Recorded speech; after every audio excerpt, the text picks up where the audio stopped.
Hey everybody, this is Akela, and I did my presentation on calcium. Humphrey Davy discovered calcium in 1808. In this time, lime was used for many things, such as plaster and mortar. At this time, lime was considered to be a part of earth because no one thought that it could be reduced down any further than just a state of lime. However, Davy thought otherwise and did many experiments to find the simplest form. After much trial and error, he discovered what we know today as calcium. This also explains why calcium gets its name from the Latin root calx, meaning lime. Calcium is the most abundant metal in the human body. Our bodies contain 206 bones, all of which have calcium, the basic building block of bones. It is also a building block for healthy teeth. This mineral is also very important in functions of metabolism in bones. I will be talking about deficiencies in both. When it comes to a shortage of calcium for bones in general, they can become very brittle. In very severe cases, it causes osteoporosis. With this condition, the bones are very fragile and can break with even the smallest of falls or direct blows.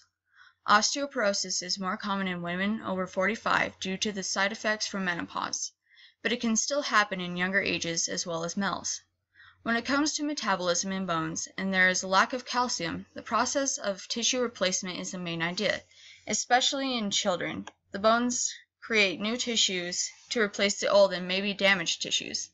If this process is not happening because of a deficiency in calcium, the bone's ability to replace these tissues will slow down immensely. In children, this could be very dangerous because they are always running around and being rambunctious. Therefore, they need strong bones to diminish the amounts of injuries from small incidents.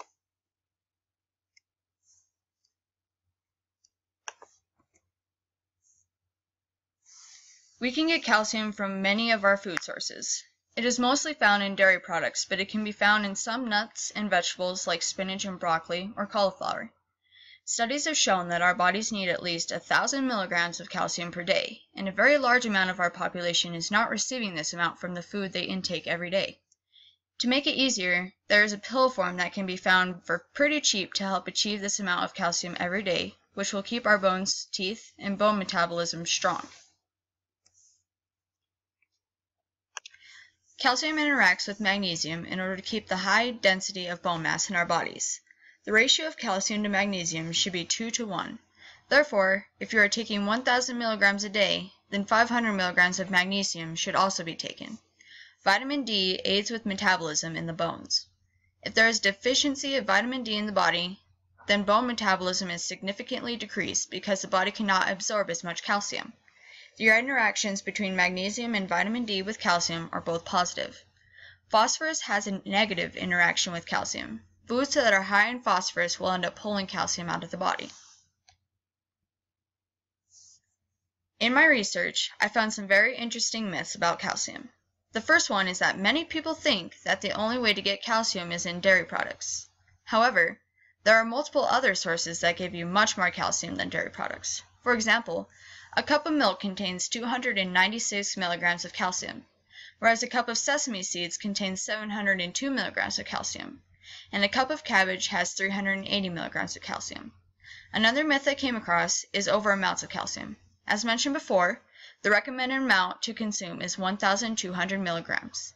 If more than this is consumed for an extended period of time, bones will actually become very brittle. For people with osteoporosis, this could be vital information to help control the conditions. And these are all the references I used for my research.